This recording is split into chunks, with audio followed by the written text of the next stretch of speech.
네, 수업 시작하겠습니다. 과정집 있잖아요. 5과정집 혹시 받았나요? 5과정집 맨 뒷부분에 보면은 필기할 자리가 여분이 좀 있을 거예요, 여백이. 우리 문제에 이제 의문의 체계가 들어가기 시작해서 한번 수업 들어서 어느 정도 알고 있겠지만 의문 체계 공부를 한번 하고 그 다음에 문제 풀 수 있게 해야 할 것 같아서 의문 체계부터 보겠습니다.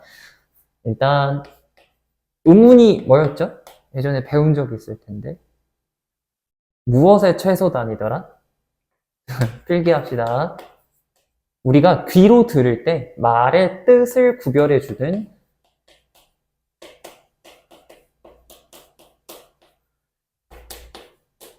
표기가 아니라 소리의 최소 단위입니다. 그래서 의문이 달라지는 걸 보려고, 의문에 따라서 뜻이 달라지는 걸 보려고 선생님이 이런 예시 예전에 여러 번 들었었는데, 자, 귀로 물이랑 불이라는 소리를 들었을 때 이 둘의 단어가 다른 뜻이라는 걸 알 수 있는 이유는 뭐의 차이 때문이에요? 여기 있는 미음과 비읍의 차이 때문이죠. 이 미음과 비읍은 자음이라고 하는 의문이란 말이죠. 이렇게 의문이 딱 하나만 달라서 의문의 쓰임을 알 수 있는 이 하나의 대립상을 최소 대립상이라고 불렀습니다. 딱 하나만 다른 대립상, 최소 대립상. 그리고 음절의 단위를 좀 볼까요? 이렇게 한 음절이 있을 때 이 음절에서 느 하고 가장 처음 나는 이 첫 소리, 이 부분 무슨 성이라고 하더라? 우리 초성 퀴즈 이런 말 쓰잖아. 여기가 초성. 모음만 위치할 수 있는 이 우는 중성. 그리고 우리가 받침으로 알고 있는 이 부분은 끝나는 소리 종성입니다. 그런데 이 미음 자리에 자음을 지워도 우리는 울이라고 읽을 수 있거든요. 근데 표기할 때는 울 이렇게는 쓰지 않고 여기다가 이음을 넣어주죠. 근데 초성 자리에 오는 이 이음은 아무런 소리가 없잖아요, 사실. 이음은 받침에서만 소리가 나죠. 울이라고 읽히지만 여기를 지워도 똑같이 울이라고 읽을 수 있습니다. 그쵸? 자, 이처럼 주의해야 할 것은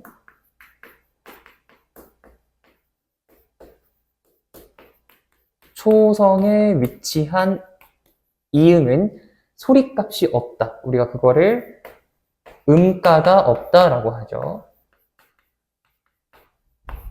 이음은 어디서만 발음이 가능하다?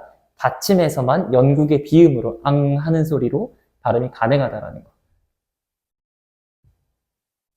우리 최소 대립상이랑 음절 기본 개념에 대해서 공부 한번 했습니다. 그러면 다시 음운 필기하던 대로 돌아와서 음운의 종류를 좀 보겠습니다. 음운은 우리가 방금 본 것처럼 음절에서 자음, 모음, 자음으로 나눈 것처럼 마디를 구별할 수 있는 나눌 분자에다가 마디 절자를 써서 분절 음운이 있고 소리의 높낮이나 아니면 리듬과 같은 나눌 수 없는 음운이 있어요. 우리가 그거를 비분절 음운이라고 하죠.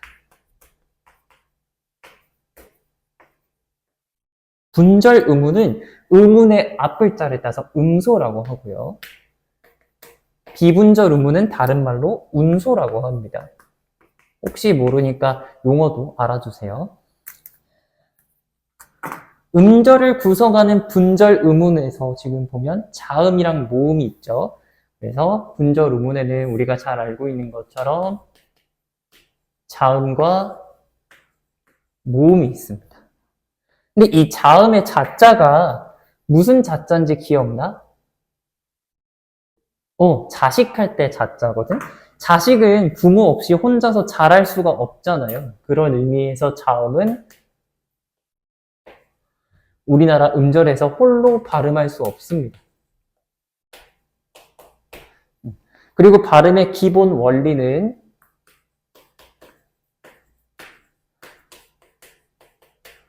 발음 기관에 장애를 받아서 나는 소리예요. 입안에서 어딘가 닿거나 통로가 좁아지면서 나는 소리가 차음입니다. 그, 느, 드 이런 소리처럼요. 그러면 모음은 무슨 모자야? 어머니 모자잖아. 자식과 달리 어머니는 홀로 자립할 수 있으므로 우리나라 음절에서도 모음은 홀로 발음이 가능한 소리입니다. 그리고 자음과 반대로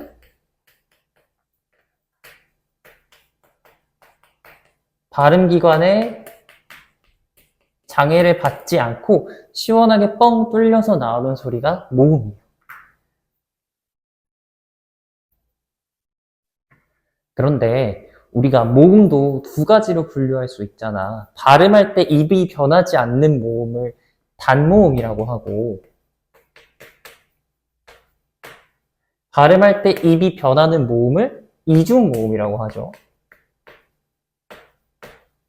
그러면 단모음엔 어떤 것들이 있는지 써볼게요. 발음을 한 번씩 해봅시다. 이, 에, 으, 아, 우, 오. 두 개 더 있는데 위랑 왜. 이 두 개는 발음해보면 위, 왜 입이 변하는 소리거든요. 근데 왜 단모음으로 분류하냐면 얘네 두 개는 원칙 소리가 있어요. 근데 사람들이 그 원칙 발음을 어려워해서 이중모음으로 위, 왜 이렇게 발음하거든요. 그걸 허용했을 뿐이야. 원래 이 위의 발음은 이를 한 상태에서 입을 오므리면 돼. 이, 으. 왜는 에 한 상태에서 입을 오므리면 돼요. 이, 근데 이 발음이 너무 어려우니까 이중모음으로 위, 왜 발음하는 것을 허용했을 뿐입니다. 아시겠죠? 이중모음에는 어떤 것들이 있는지 종류가 많아서 여기 다 쓰진 않고 이중모음은 어떻게 구성되냐면요.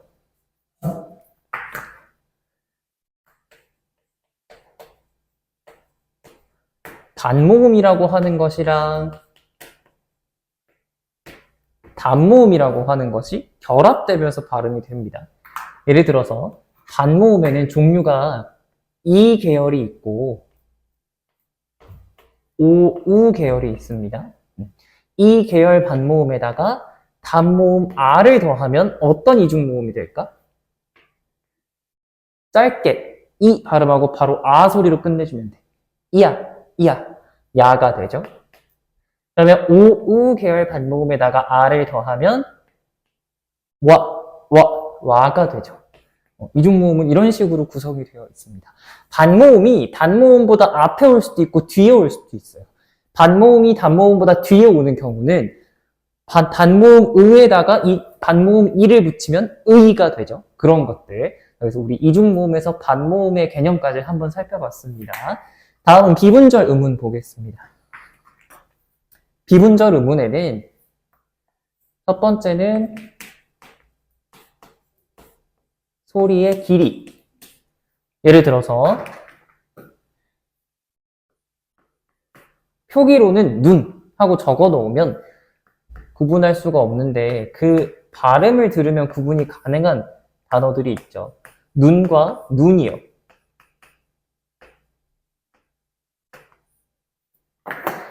이렇게 짧게 발음하는 눈은 우리 얼굴에 달려있는 안구를 의미하고 길게 발음하는 눈은 하늘에서 내리는 눈을 의미합니다. 여기에 이렇게 마주보는 삼각형 두 개가 장음 표시예요. 길게 발음한다는. 눈 이외에도 말과 말, 발과 발처럼 소리의 길이를 가지고 뜻을 구별하는 대립상들이 있죠. 이런 것도 최소 대립상입니다. 두 번째는 소리의 높낮이. 근데 이 소리의 높낮이로 구분을 한다라는 말은 해석의 여지가 좀 갈리기도 하고 어디서는 비분절 음운이 아니다라고 하는데 간혹 문제들마다 입장이 다르지만 일단 제가 드리는 문제에서는 소리의 높낮이까지 비분절 음운에 포함되니까 설명을 한번 해드릴게요. 예를 들어서 지금 밥 먹어 라는 문장이 있을 때 이 문장의 의미를 구별해 주는 건 지금 밥 먹어 하고 올리면 어떤 의미가 되죠? 의문이 되죠.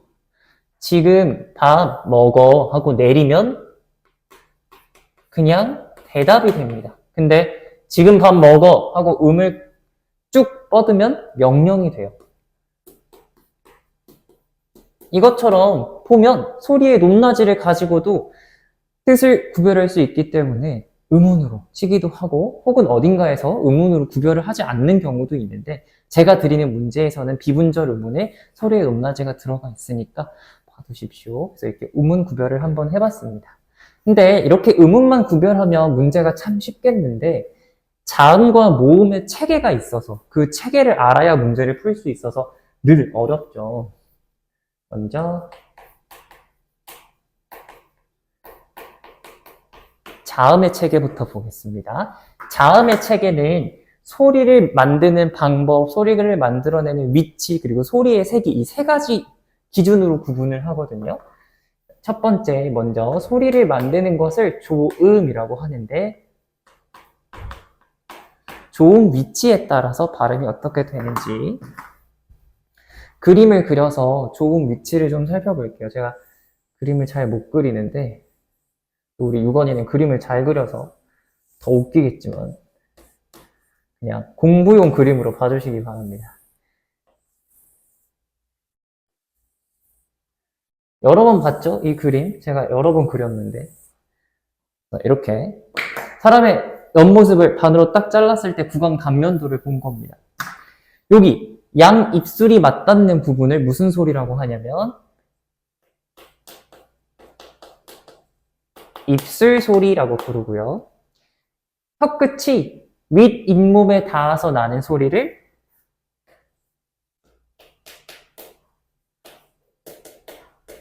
잇몸 소리라고 부르고요. 혀 가운데 부분이 우리 혓바닥을 입천장을 쓱 쓸어보면 울퉁불퉁한 입천장이 있거든요. 거기가 경구개라고 해서 센입천장이에요. 세 번째는 센입천장 소리. 그 다음은 혀뿌리가 말랑말랑한 입천장, 좀 약한 입천장 부분에 혀뿌리가 닿아서 나는 소리. 여린 입천장 소리라고 하고요.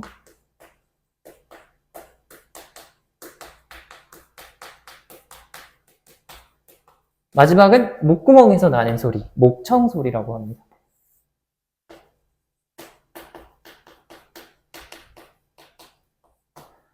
그럼 그림은 치우고 각각 어떤 자음들이 이 위치에서 발음되는지 봅시다. 입술에서는 따라해보세요. 무, 으, 뜨, 트 이렇게 네 가지. 무, 뿌, 뿌, 푸. 입술만 맞닿아서 소리가 나죠? 그 다음에 잇몸 소리는 혀끝을 앞니 뒤에다가 갖다 대는 소리예요. 르, 르, 드, 뜨, 트. 그리고 통로를 좁혀서 바람 내보내는 소리 스, 스까지도 포함됩니다. 다음 센입천장 소리는 딱 3개밖에 없는데요. 즈, 쯔, 츠 이렇게 3가지. 여린 입천장 소리는 혀뿌리가 거의 목구멍을 막다시피 해서 나는 소리예요. 끄, 끄, 크. 그리고 받침 이응, 하는 소리. 다음 목청 소리입니다. 목청 소리는 딱 하나. 히읗밖에 없어요. 흐, 목구멍에서 공기가 빠져나오는 소리. 이렇게 소리가 나는 위치에 따라서 구별을 한번 해봤고요. 두 번째 구분 기준은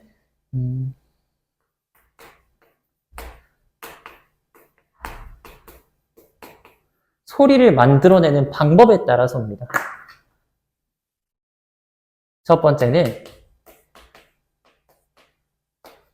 발음기관이 서로 맞닿은 다음에 공기가 터져 나오는 파열하는 소리예요. 파열하는 소리에는 발음을 한번 해보세요. 브, 뿌, 프, 드, 뜨, 트, 그 다음에 그, 끄, 크. 이렇게 세 가지가 있습니다.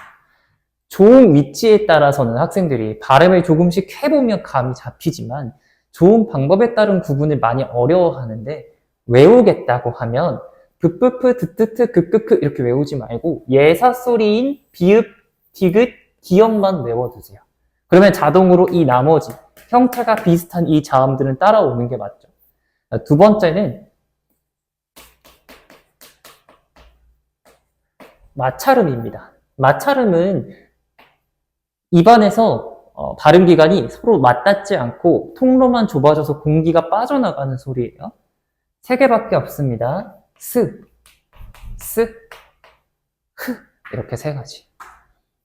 그 다음은 파열과 마찰을 동시에 하는 파찰이 있거든요. 파찰음은 새잎천장 소리와 똑같습니다. 새잎천장 소리에 어떤 자음들이 있었지? 쯔쯔쯔 있었지.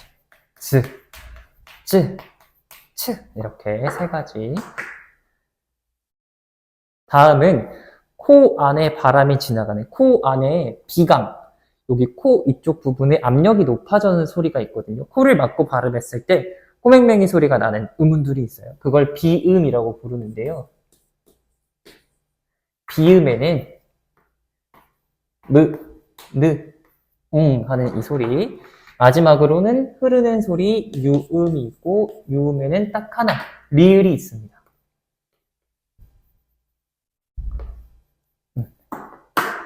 그런데 파열, 마찰, 파찰음과 비음, 유음을 구분하거든요.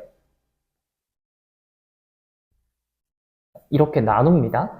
파열음과 마찰음, 파찰음은 발음할 때 성대에 진동이 일어나지 않는 안울림 소리, 다른 말로 무성음이라고 하고, 비음과 유음은 진동이 일어나는 울림 소리, 다른 말로는 유성음이라고 합니다. 발음을 한번 해볼까요? 목젖에다가 손가락을 대고 발음을 해보면 됩니다. 근데 우리가 모음 없이 순전히 자음만 발음하기가 참 힘들어요. 그래서 안 울린 소리의 대표로는 기역을 발음 한번 해볼 거고, 울림 소리는 미음을 발음을 한번 해볼 거예요. 자, 목젖에다가 손가락 대주고, 우리가 지금 그냥 이렇게 말해보면, 목젖이 움직이는 거 말고 진동이 느껴지거든요. 아 했을 때. 아, 진동이 느껴지죠.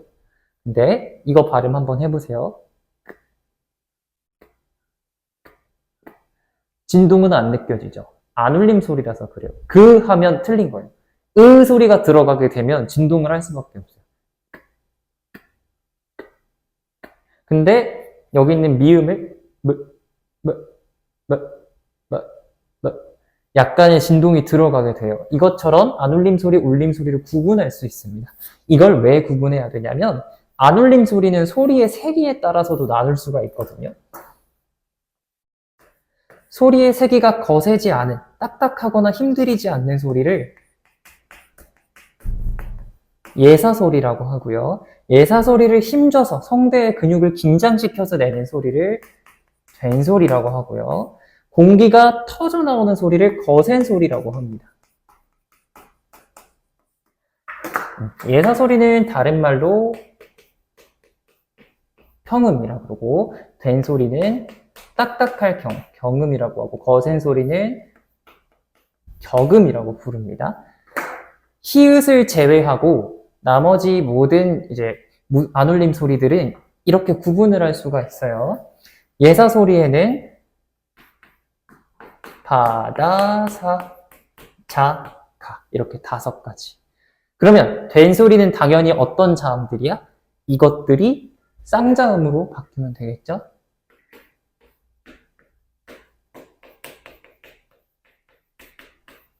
이렇게요. 거센 소리는 바다사자가에 히읗이 더해지면 된다고 생각하면 돼요. 비읍에 히읗 더하면 어떤 발음 될 것 같아? 브가 공기가 터지는 거야. 프. 디귿은 트. 지읒은 치읒. 기역은 히읗이 되죠. 시옷은 이미 공기가 지나가는 소리이기 때문에 거센 소리가 따로 없습니다. 아시겠죠? 이렇게 해서 안 울림 소리 구분하는 것까지 자음 체계 살펴봤고요. 다음은 단모음 체계입니다. 다른 색으로 좀 적어볼까요?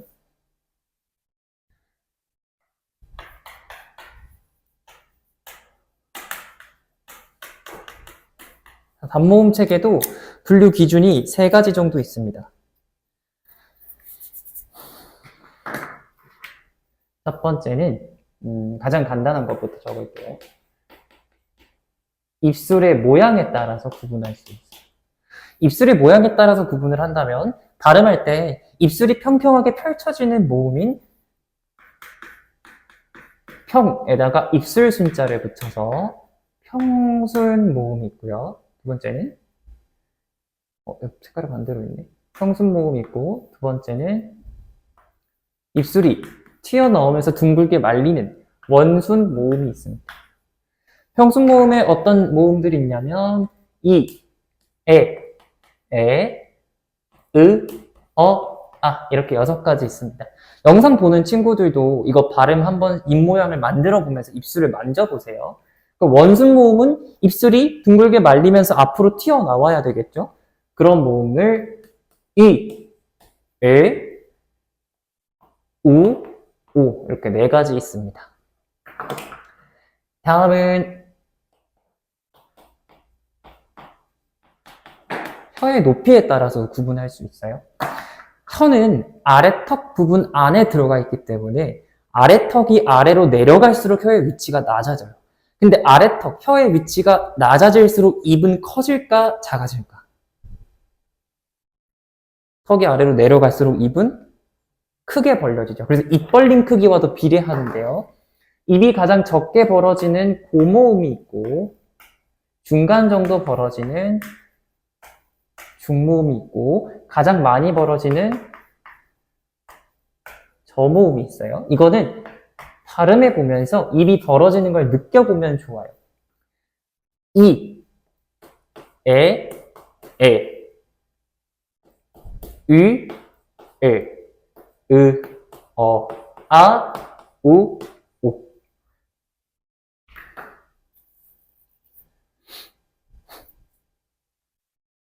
다음은 우리가 모음을 만들 때 혀를 어느 앞이나 뒷부분을 약간 높게 말아서 발음하게 되거든요. 근데 그 혀가 가장 높아지는 최고점의 위치가 앞이냐 뒤냐에 따라서 구분할 수가 있습니다. 앞일 때 앞전자를 쓰고 혀설자를 써서 전설모음이라고 하고요. 뒤일 때는 반대로 후설모음이겠죠. 전설모음은 이, 에, 으, 이렇게 5가지. 후설모음은 아, 우, 오 이렇게 5가지입니다. 이거 구분하는 걸 힘들어해요. 외우지 않으면 발음에서는 어떤 차이인지 잘 모르겠거든요, 친구들한테. 근데 이 이를 발음하다가 으로 넘어갈 때 혀가 뒤로 쓱 밀려나는 게 느껴질 거야. 한번 해볼까? 이 하다가 이으 했을 때 혀가 뒤로 이렇게 물러나요. 그쵸? 왜? 앞이 높아지다가 뒤가 높아지려니까 혀가 안으로 좀 말려 들어가는 느낌이 나죠.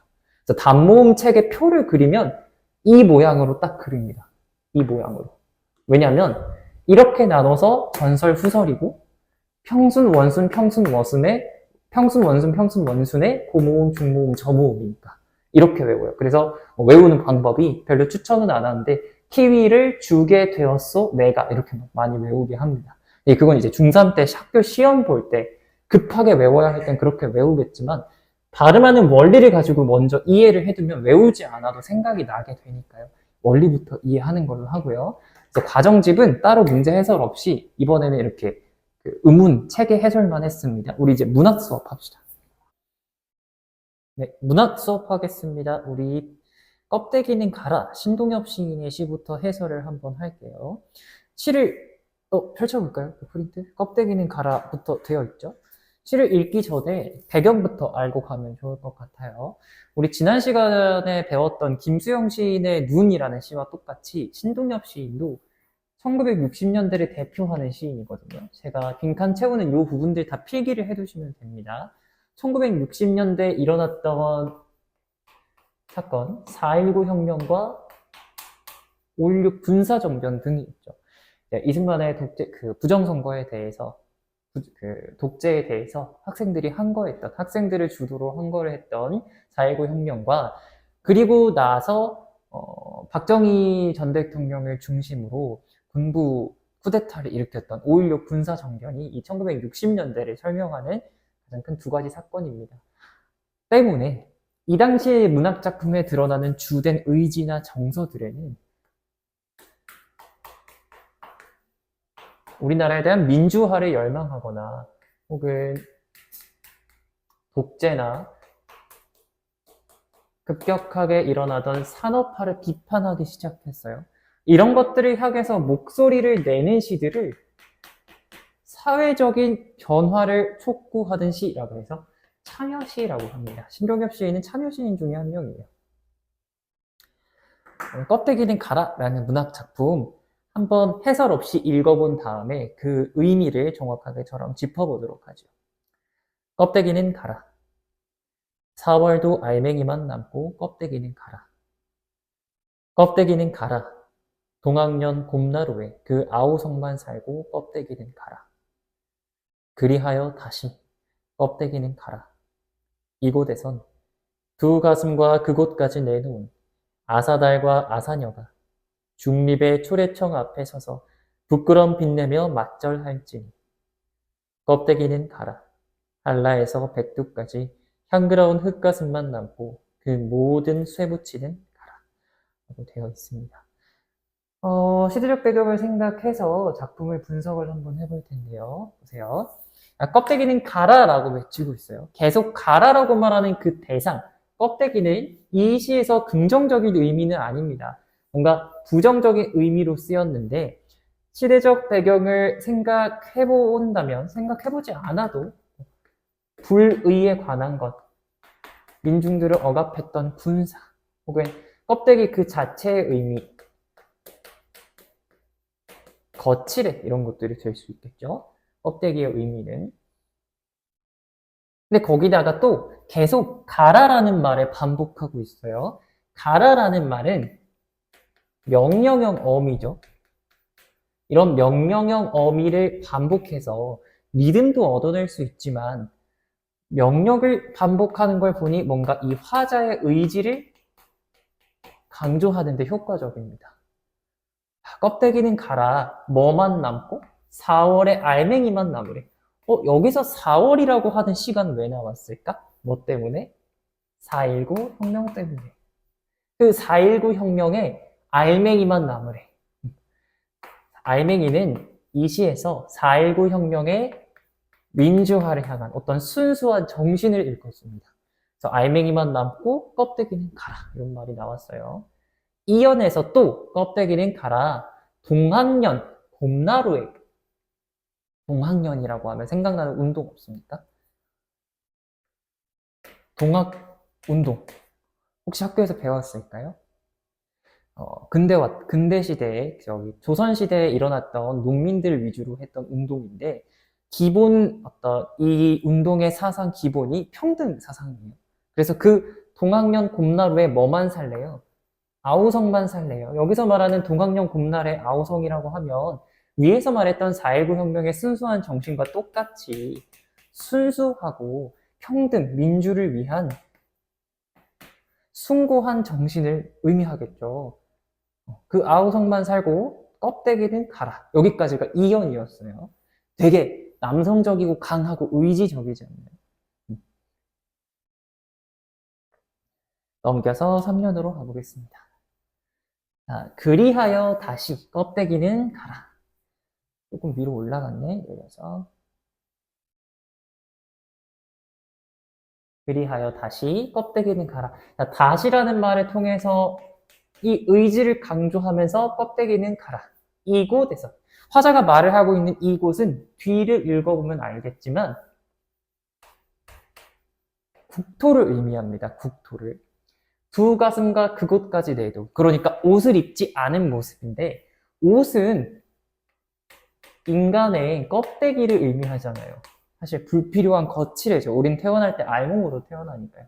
껍데기를 벗어버린 순수한 모습으로 아사달과 아사녀가, 아사달 아사녀 이야기 아나요? 백제 석궁 이야기 알고 있나요? 잘 몰라요. 얘기하자면 좀 긴데 아사달 아사녀는 서로 부부인데요. 너무 사랑하는 사이인데 헤어지게 됨으로써 그리워서 목숨을 잃은 어떤 사람들입니다. 그러니까 우리가 기억해야 될 건 헤어진 남녀라고 생각하면 돼요. 이별하게 된 남녀. 근데 이 아사달 아사녀는 일단 적어두세요. 순수한 우리 민족의 상징이에요. 갑자기? 왜? 싶죠. 우리 민족이 이별했나? 아사달 아사녀로 대표할 수 있는 사람들이 있나? 있죠. 1960년대잖아요. 50년대에 무슨 사건이 있었죠? 6.25 전쟁이 있었죠. 남과 북의 이념 대립이 있었잖아요. 그래서 이념 대립을 생각했을 때 이 중립이라고 하는 거, 그 이념의 대립에 포함하지 않은, 참여하지 않은 중립의 초래청 앞에 서서 이념의 대립을 초월한 공간을 의미합니다. 초래청은요, 옛날에 신랑과 신부가 처음 만나서 맞절하는, 인사하는 그 결혼식을 초래라고 하고 그 공간을 초래청이라고 하는데, 이 아사달 아사녀가 헤어졌다가 다시 만나서 인사하는 공간으로 이 한반도를 비유를 하고 있어요. 부끄러움을 빛내며 맞절할지니 우리 민족의 찢어진 남과 북의 통일과 화합을 의미하고 있습니다. 이해되시나요? 마지막 년에서도 껍데기는 가라. 한라에서 백두까지. 자, 한라에서 백두는 조선의 영토죠. 옛 조선의 영토. 그 전체를 의미하죠. 즉, 한반도를 의미하고 이 한반도는 우리의 옛 국토를 상징합니다. 자, 이렇게 한라랑 백두처럼 작은 개념의 시어를 가지고 큰 개념을 상징하도록 하는 것을요, 대유법이라고 합니다. 한라에서 백두까지 뭐만 남고 향기로운 흙가슴만 남고 뭔가 향토적이고 전통적이고 민족적인 것만 남고, 근데 그걸 뭘로 표현했어? 향기롭다라고 하는 어떤 심상으로? 후각적 심상으로 표현을 하면서 그 모든 쇠붙이는 가라라고 했어요. 쇠붙이랑 대응하는 호응하는 시어는 껍데기겠고, 향그러운 흙가슴과 호응하는 시어는 뭐 알맹이 이런 단어들이겠죠. 그러면 쇠붙이가 의미하는 것은 무엇일까? 이 전쟁과 관련된 모든 것들을 말하죠. 이념의 대립으로 남과 북이 찢어지게 되고 이념의 갈등을 계속 내세워서 독재 정치를 하고 그랬으니까요. 그래서 전쟁과 관련된 것으로 첫 번째 괄호는 외세입니다. 우리의 이념 대립은 순수하게 우리의 의지는 아니었죠, 사실.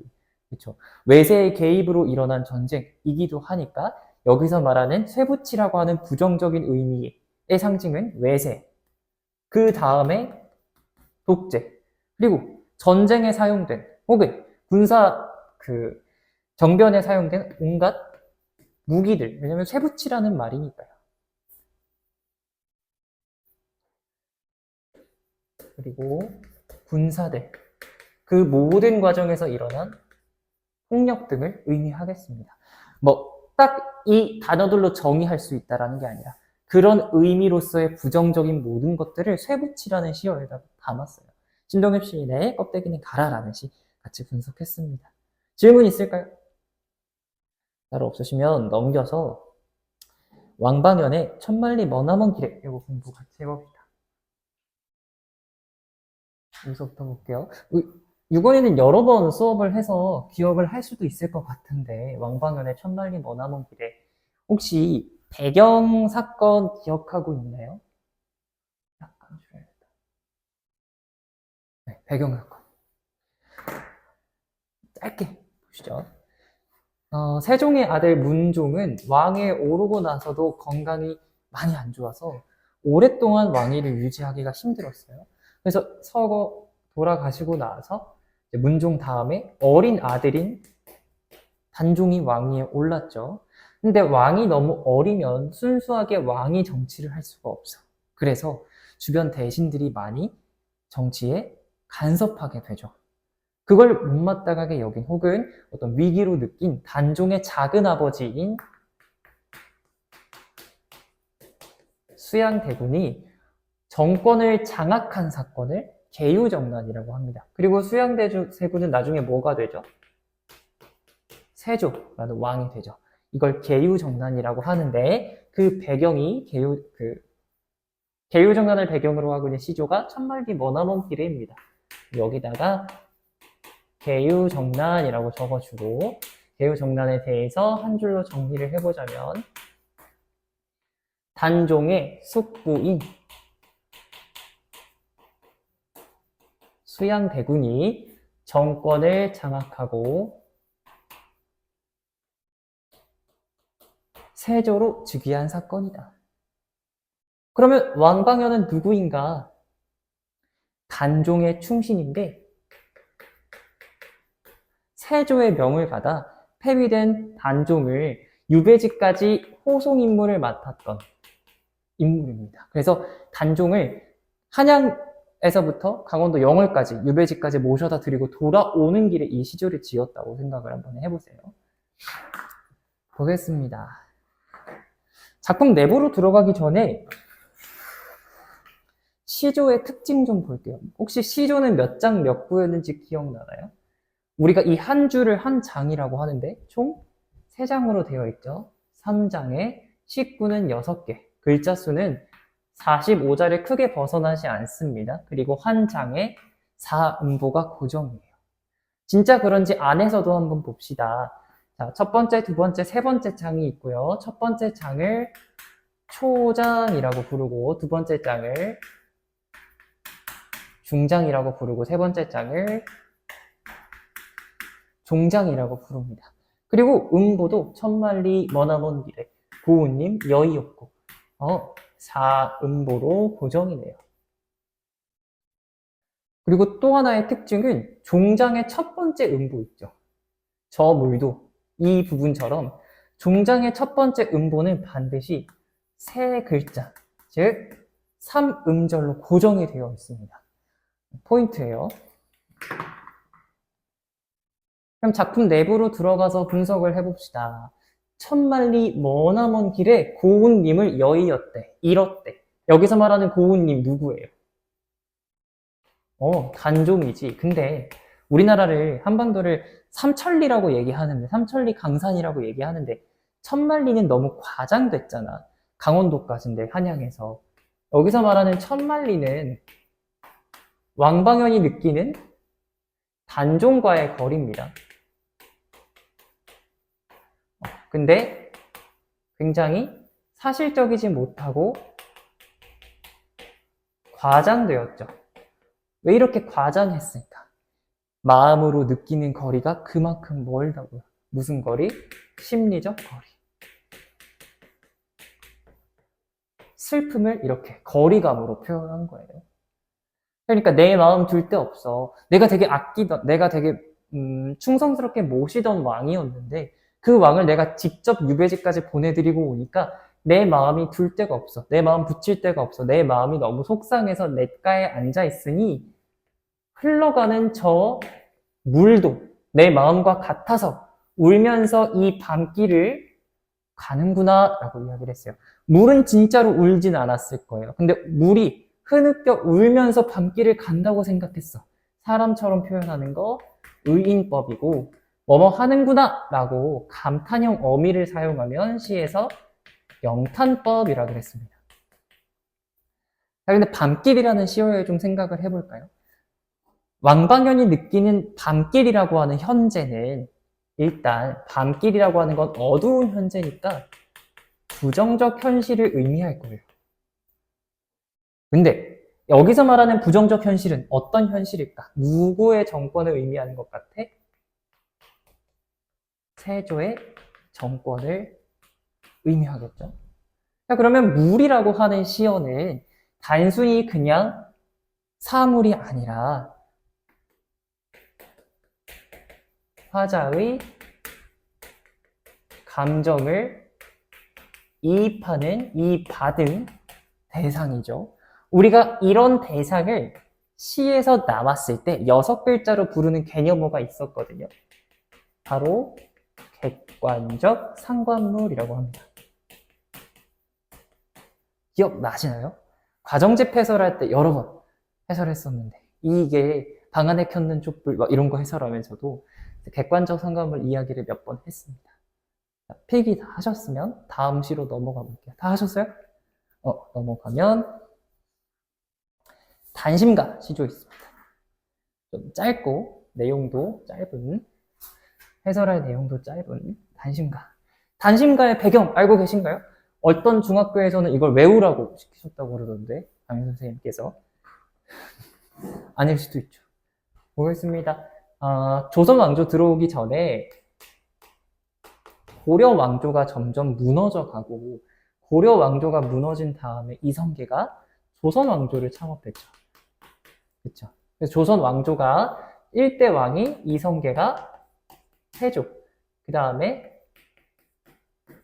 정종, 그 다음에 태종이에요. 태정, 그 다음에 세종, 문종, 단종, 세조입니다. 태조가 이성계라는 인물로 조선 왕조를 창업했고요. 그의 아들 정종이고 그의 동생 태종이 이방원입니다. 이름 들어봐서 알죠? 고려를 다시 일으키고자 했던 고려의 충신이 있었어요. 그게 바로 정몽주인데요. 근데 조선 왕조를 새로 세우려는 태조가 정몽주 입장에서는 제거 대상이었겠죠. 태조가 어느 날 사냥을 갔다가 말에서 떨어져서 다쳤다라는 이야기를 듣고 정몽주가 지금이 기회다 싶어서 이성계를 형식적인 문안 인사를 드리러 가자. 얼마나 다쳤는지 알아보기 위해서 갔습니다. 근데 이방원 입장에서도 정몽주가 그런 생각을 갖고 있는 걸 눈치를 채고 있었고 아버지를 해할 수 있다라는 가능성을 알고 있었기 때문에 정몽주를 회유하고자 이런들 어떠하리 저런들 어떠하리 들어본 적 있어요? 하여가라고 하는 시조로 회유를 시도합니다. 우리 그냥 같이 이 조선 왕조를 창업하는데 힘써서 잘 지내보자. 그랬더니 정몽주가 그에 대한 답시로 단심가를 부른 거예요. 그래서 이 단심가는 잘못 적어놨는데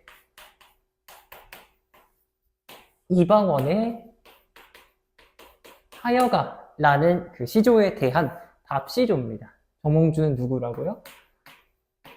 고려 왕조의 충신이고 시대적 배경은 고려가 무너져가고 조선이 창업되려고 하는 그 혼란스러운 시기입니다.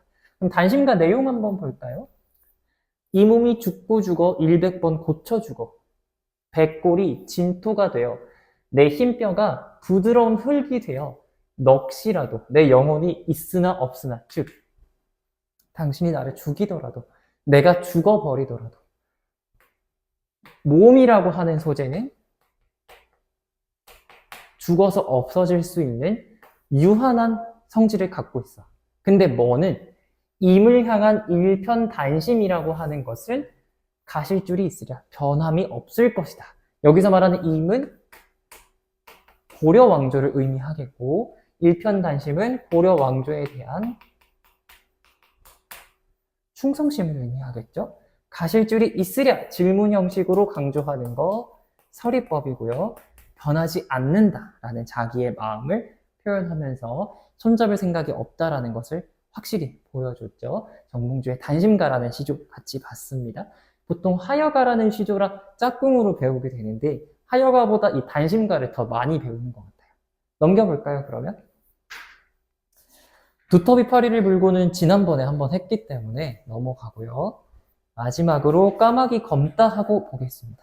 우리 방금 고려에 대한 충성심을 지키는 정몽주의 시조 봤잖아요. 까마귀 검다 하고는 조선을 건국한 이성계의 충신인 이직의 시입니다. 볼게요. 이직에다가 밑줄 쳐놓고 조선을 건국한 이성계의 충신.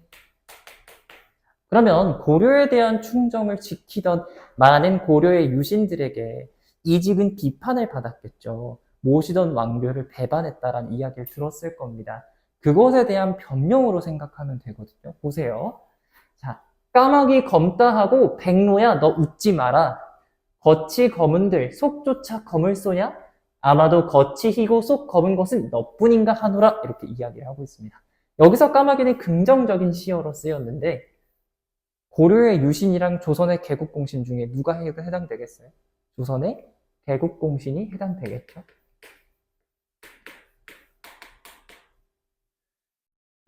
우리 보고, 그러니까 우리더러 속이 시커멓다고 하고 백로야. 여기서 백로는 고려에 대한 충성스러운 마음, 즉 충정을 지키던 유신들, 망한 나라의 신하들을 의미할 겁니다. 그러니까 고려에 대한 충성심을 지키는 너희들아, 우리 비웃지 마. 속이 검다고 비웃지 마. 겉이 검은들 너희처럼 속조차 검을 쏘냐? 라고 질문을 통해서 서리법으로 강조하고 있고요. 아마도 겉이 희고 속이 검은 것은 너뿐인가 하노라. 여기서 너는 이 시조 안에서 백로를 의미하겠고, 백로는 고려에 대한 충정을 지키던 유신들입니다. 그래서 조선왕조를 세우는데 공을 쌓았던 이 개국공신의 어떤 입장을 대변하는 혹은 변명하는 내용의 시조, 까마귀 검다 하고 같이 공부해봤습니다. 단심가랑 엮어서 공부하면 조금 더 이해가 쉬우시죠? 우리 진도 나갔던 문학 부분은 여기까지고요. 수업은 일단 여기서 마치겠습니다.